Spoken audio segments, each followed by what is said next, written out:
Ditanyakan pada soal berikut yang bukan satuan tekanan adalah A. Dyne per cm persegi, B. cm Hg, C. atm, D. Pascal, atau E. Newton per meter. Maka jawabannya adalah untuk menjawab soal ini kita harus tahu dulu apa yang dimaksud dengan tekanan dan unsur yang membentuknya.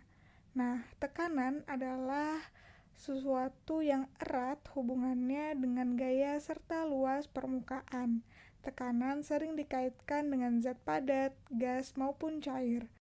Pengertian dari tekanan zat, yaitu menyatakan gaya per satuan luas. Nah, gaya yang dimaksud itu adalah sebuah gaya tegak lurus dengan permukaan suatu objek. Nah, apabila kita ingin memindahkan sebuah benda, maka kita harus memberikan gaya pada benda tersebut agar berpindah. Konsep gaya dengan tekanan berbanding lurus.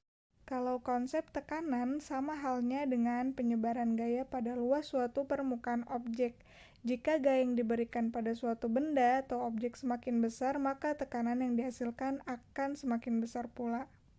Sebaliknya, jika semakin luas permukaan benda, maka tekanan yang dihasilkan juga semakin kecil. Hubungan antara luas permukaan dengan tekanan memiliki perbandingan terbalik. Tekanan juga memiliki jenis-jenisnya, yaitu ada tekanan zat cair, sering juga disebut sebagai tekanan hidrostatis, adalah tekanan yang peristiwanya terjadi di bawah air.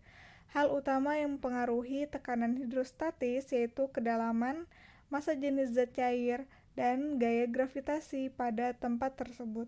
Semakin dalam zat cair, semakin besar tekanan yang dihasilkan. Semakin besar massa jenis zat cair, maka semakin besar pula tekanan yang dihasilkan.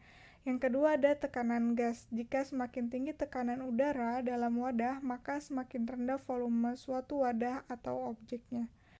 Kalau kita kembali ke soal, yang bukan satuan tekanan yaitu adalah kita tinjau kalau option yang A itu benar karena untuk zat padat.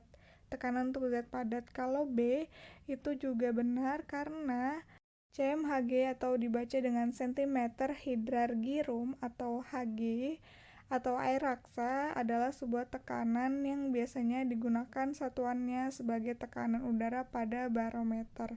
Nah, TEM juga benar karena sebagai tekanan udara Pascal itu biasanya digunakan untuk tekanan air atau zat-zat cair. Nah, maka jawaban yang salah atau yang bukan satuan tekanan adalah Newton per meter karena ini merupakan satuan dari gaya, bukan tekanan.